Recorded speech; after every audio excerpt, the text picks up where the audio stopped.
আপনি যেমনটা বলেছিলেন তেমনটাই। কি বলো, তাদেরকে অ্যারেস্ট করতে পেরেছো? না স্যার, আমি এদেরকে অ্যারেস্ট করিনি। আমি দেখতে চাইছি এদের শেষ কোথায়। ভাইয়া আপনাকে খুব চেনা চেনা লাগছে। আপনার বাসা কি দর্জিপাড়ার ওখানে? আরে না না, আমার বাসা তো টুটপাড়াতে। ভাইয়া কিছু মনে না করলে আপনার নামটা কি জানতে পারি? শিওর, আমার নাম আলামিন। খুব সুন্দর নাম। ভাইয়া আপনি কি করেন? আরে আজব মানুষ। কি বলেন ভাইয়া? আরে না না, আমি তো এমনি দাঁড়িয়েছিলাম, বোরিং হচ্ছিলাম। ঠিক আছে বলেন। জুলিয়েট, তুইও না মানুষের মন, কিন্তু এই আউটফিটে অনেক সুন্দর লাগছে। এখানে না দাঁড়িয়ে চলো না, সামনে অনেক সুন্দর একটা জায়গা আছে, ওখানে গিয়ে কথা বলি। এনাফ। এসব সবাই খুব ফ্রি মাইন্ডে ঘোরাফেরা করে। তুই ঠিকই বলেছিস।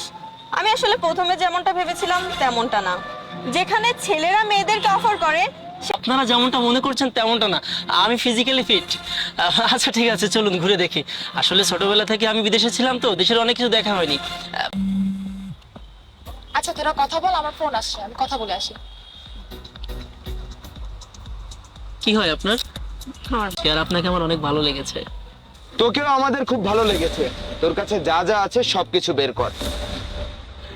এই কে আপনারা? যাবে। তার মানে এই সব কিছু আপনাদের সাজানো নাটক? আমি আপনাদের বিশ্বাস করলাম, আমি আপনাদের সাথে ঘুরতে এলাম, আর কিছুই হয় না, সবকিছু হয় টাকায়। আর রাকিব, এই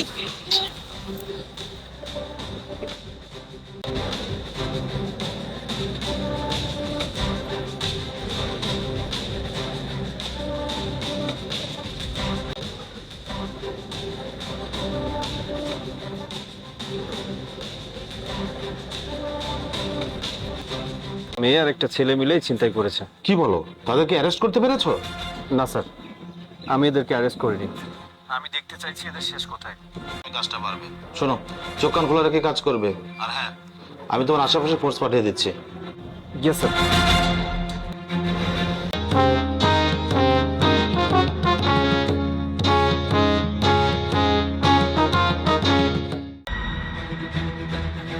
ম্যাম, ওইটা সাজিদ না? হ্যাঁ, আমার হাজবেন্ডের নাম আপনি কি করে জানেন? চিনতে পারলাম না আপনাকে। সাজিদ আমার চিন্তা করছ না তুই? আমি আপন, ওই তো সেই প্রাইমারি স্কুল লাইফের থেকে পড়তাছি তোর সাথে আমি। হ্যাঁ, বছর পর তোকে দেখ, আমি তো চিনতে পারিনি তোকে। আমি তো আলহামদুলিল্লাহ ভালো আছি। এই যে ডেলিভারি বয়ের চাকরি করতেছি, আলহামদুলিল্লাহ ভালো আছি। তুই কেমন আছোস? দেখ তোরে তো দেখ না, একটা ডেলিভারি বয়কে তুমি বাসার ভিতরে রাখতেছো? হ্যাঁ, তুমি ওর শরীরের অবস্থা দেখতেছো? আরে ডেলিভারি বয়রা সারাদিন ঘুরে ঘুরে পার্সেল ডেলিভারি, বাসাটা কি নোংরা হয়ে যাবে না? কি ব্যাপার মোনা, তুমি এভাবে কেন কথা বলতেছো? আমি তো এটাই বুঝতে পারছি না। তুমি তো শুনলেই আমার ফ্রেন্ড। সাজিদ, ভাবি ভেতরে গেলে পুরো বাসা গন্ধ হয়ে যাবো। সমস্যা নেই, আমি অন্য কোনো দিন আমুনি। তোরা থাক, আমি আই। ভাই বন্ধু দাঁড়া, প্লিজ এভাবে যাবি না। মোনা, তোমার গ্রাম থেকে ঢাকা শহরে পা রাখি, তখন আমার থাকার মতো কোনো জায়গা ছিল না, জানো তো। তখন আমি ওর বাসায় থাকতাম, ওর টাকায় চলতাম। তখন যদি কি কি হয়েছিল তোর এমন বলতো? এত ভালো একটা জায়গায় ছিলি তুই, আর এখন এইভাবে মানুষের বাসায় ডেলিভারি দিয়ে বেড়াচ্ছিস। আমাকে একটু বলবি? কি আর কম, বিয়ে করার পর না 2 বছর তার সাথে সংসার হয়েছে। 2 বছর পর যা বুঝতে পারছি যে ও আমারে না, আরেকজনরে যা ভালোবাসে। ফোনে কল হয়ে যাব, আমার কি কাম, আমিও তার নামে লিখে দিছি। তার 2 মাস পরে কইতাছে তার নাকি ডিভোর্স লাগবো। তো এত কিছু করা লাগবো তাই না? তাই আর কি, এই ডেলিভারি বয়ের চাকরিটা বাইছে নিছি। এই হলো আমার অবস্থা। এত কিছু হয়ে গেল বন্ধু, অন্তত সবকিছু শুনলে আমার এই বন্ধুর জীবনে কি ঘটেছে না ঘটেছে। এরপরও কি তুমি ওর সঙ্গে এইভাবে খারাপ ব্যবহার করবে? এখন অন্তত আমাদেরকে ভেতরে যেতে দাও। দেখো সচেতন কোনো ডেলিভারি বয়কে আমি আমার বাসার মধ্যে কোনোভাবে অ্যালাউ করতে পারবো না।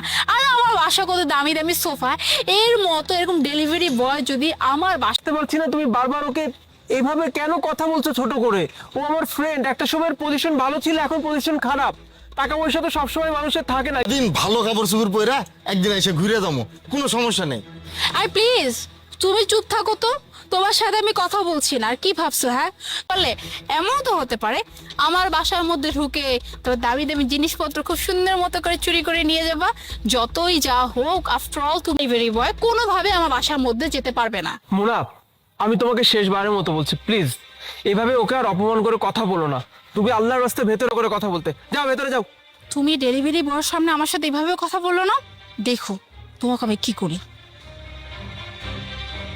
ভালো মানুষ, আরে বাবা, তোর ভাবিকে আমি বেশ ভালো মতোই চিনি। ও এখন রেগে যাচ্ছে, কিছুক্ষণ পরে ঠিক হয়ে যাবে। কিন্তু তোর এই করুণ পরিণতি দেখে আমি তো চুপ করে আমার একটা ফ্রেন্ড আছে, ও অবশ্য লয়ার, বেশ ভালো পজিশনে আছে। এক কাজ কর, তুই আমার সঙ্গে চল, আমি ওর সঙ্গে গিয়ে তোর ব্যাপারে কথা বলি, যদি একটু তোকে সাহায্য করতে পারি। বাদ দে না। তোর ফ্রেন্ড, আমি তোকে সাহায্য করবো মানে করবো, তুই আমার সঙ্গে আয়।